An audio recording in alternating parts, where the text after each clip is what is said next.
So I just installed a Red Wolf backup camera in a 2004 F150, and she works great. There's some good videos already out there, and guy in Tennessee made a good one. There were just a couple things that I was wondering when I watched this video. So this one hopefully will fill in a couple of the blanks, maybe make it a little more straightforward for some of you. But yeah, I got it wired into this cheap Amazon a Toto head unit that I like quite a bit, wireless Android Auto running on it. And yeah, I think it was a pretty straightforward, easy thing. Wired into the tail light in the back, and you get a little distortion when you hit the brakes, just some voltage probably dropping there or something, but that's fine. I can live with that. All right. If you like the video, don't bother subscribing because I never make videos. So just enjoy and good luck. Bye. All right, a little ways into it here, but figured I'd share this little tip. Installing this backup camera gets this guy, Red Wolf, on a 2004 F150. And got her all set in there. You gotta be careful when you're tightening these bolts because the studs are held in on the other side by a little metal piece between a plastic groove, and if you tighten it too much, it just wear that the metal part on the other end of this. I'll show you. It just will wear through. I don't know if you can see that. It'll just wear through that plastic, and then it'll just be free spinning. So had to get the Nipex and hold it from the other side. But anyway, fishing this through here. Saw in another video, he came out through here, so I got a little piece of wire from a bicycle and just ran it through here. You push it up here, hits this side, you wiggle it, push it, keep pushing it until it jumps this way a little bit, and then I got this trim remover piece, scooped it out there. So now I'm just gonna stick some electrical tape, hold these together, pull the wire back through. So got to tie in this, got it fished through. This will plug in to this, which runs up to the head unit at the other end. But then these two wires are the ones that you tie in to ground, anywhere, chassis ground or a wire ground. And then this is power for reverse. That'll tell the head unit to turn the camera on. And this you just tie into your reverse lamp, positive. And so I cleaned up these wires, and it looks like pink and black. So I'm gonna go underneath and try to find a good place to tie in there. All right, so I think I'm just gonna tie in here, expose these ones, expose a little bit more of that, just splice in.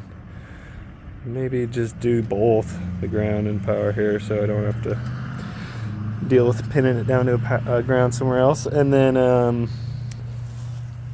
so I'm running it. I tucked in the connector because this, I want to be able to see if it's getting damaged from being creased and whatnot, and just a little more well protected.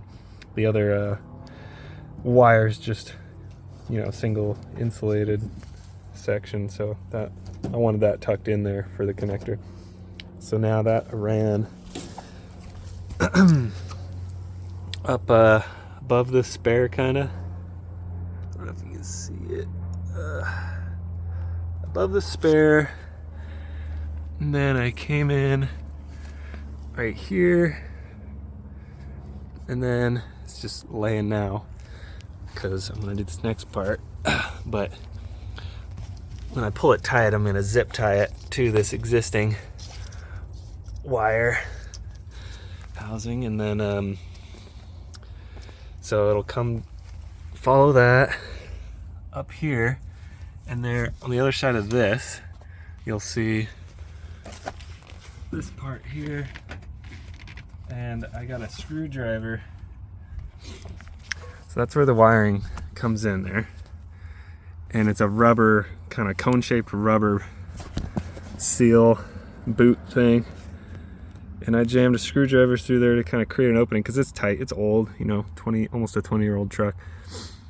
And so I'm just gonna try to pry open enough to pull this not exactly small connector through there. See how it goes. Changed my mind. That was not easy to try to wiggle that through there. I do want to keep that rubber intact. I don't feel like cutting it, so I'm gonna go down, which should be a little easier to be pulling this through than fighting against that cone the wrong way. So I'll try this.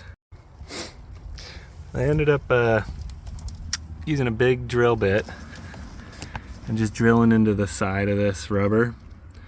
Of course, the bit struck one of the wires here, so just a janky little piece of electrical tape on that. Perfect. So now I'm gonna run it back how I had it set up before. Now it's raining, so we'll see. I got to run from the front back to how I had it. Actually didn't have to expose these any further. These clips fit. The ones that came with the kit are garbage. If you have your own, I recommend using them because they suck. Anyhow, all wired up, and then I gotta go deal with the interior, wiring in the head unit. Alright, so I ran it out from where you saw before, behind that trim piece on the side of the kick panel, then up the top. I'm gonna zip tie and tuck the slack in up here somewhere, or maybe behind the head unit. Ran it in right here. Able to easily just grab it from down there, and then that gets plugged in, and the red wire goes to your positive for the rear camera, triggers it on. I already fired it up, works just fine.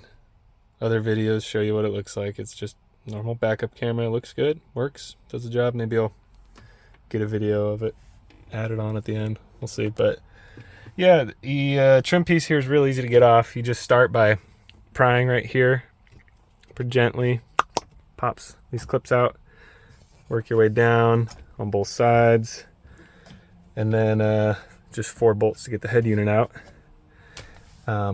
and then your seat bag light connector, don't forget to plug that back in.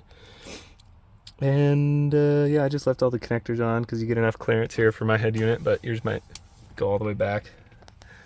But I think I'm about done. She works.